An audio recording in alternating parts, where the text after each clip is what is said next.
berkelanjutan ini adalah abadi.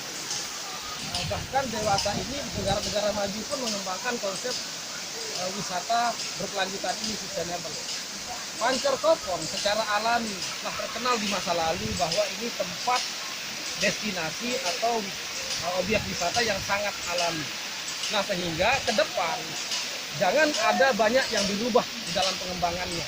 Bila perlu yang sudah ada diperbaiki sedikit, kemudian dibersihkan, lalu ditata sedemikian rupa supaya kealamiannya tetap terjaga. Ini yang abadi. Yang kedua, yang bermasalah di destinasi lain adalah manajemen tata kelola. Bagaimana manajemen tata kelola itu menjamin penataan di destinasi itu terarah, terukur, dan tentu saja di situ nilai-nilai bisnisnya atau nilai-nilai komersialnya menjamin untuk kesejahteraan masyarakat. Nah, ini kemudian di dalam konteks manajemen tata kelola ini, satu hal yang harus dijaga adalah kerjasama, kemudian peningkatan penguatan kelembagaan, kerjasama antara kelompok sadar wisata dengan Karang Taruna, kemudian dengan pemerintah desa.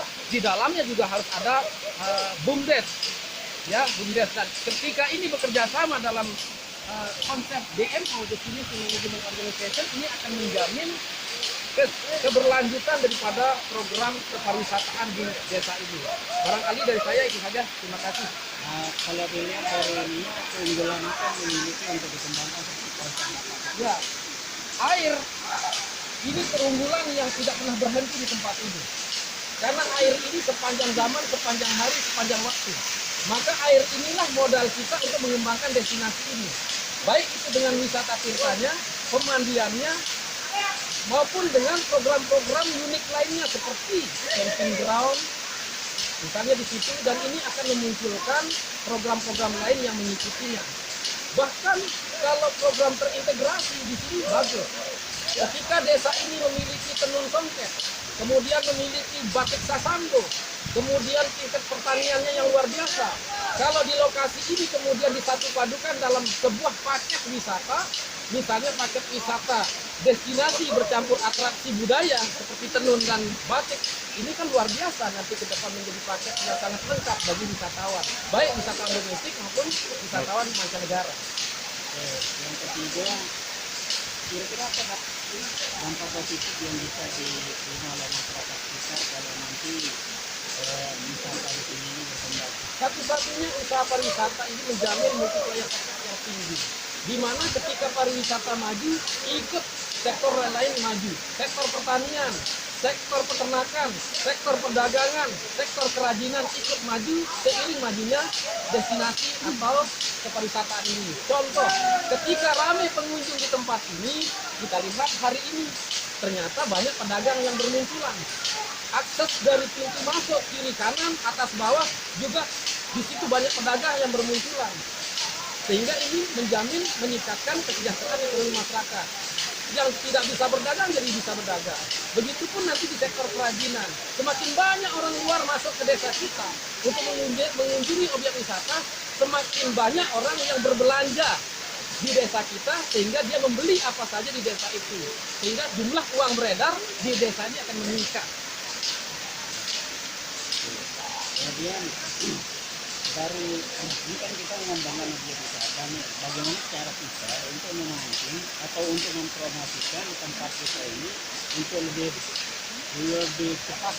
Ya, jadi teman-teman harus ada yang mempelajari IT, ya, karena memang hari ini kita tidak bisa menghindar dari teknologi, tidak bisa menghindar dari market online, ya, tidak bisa menghindar, sehingga kita butuh pemuda-pemuda yang concern di dalam IT ini untuk memasarkan. Itu yang pertama.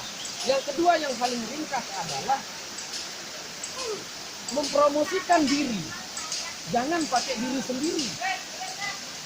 Pakailah orang lain untuk mempromosikan kita. Jangan kita yang mempromosikan diri kita.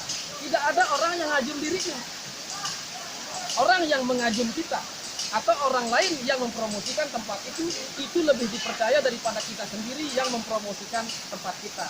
Dan yang ketiga, undang seluruh pelaku wisata, bikin acara sekali di desa ini, lalu kita eksplor, kita viralisasi pada hari yang sama serempak itu berefek luar biasa. Konsepnya yang lebih pas kalau menurut Bapak kira-kira di tempat ini seperti apa? Konsep apanya?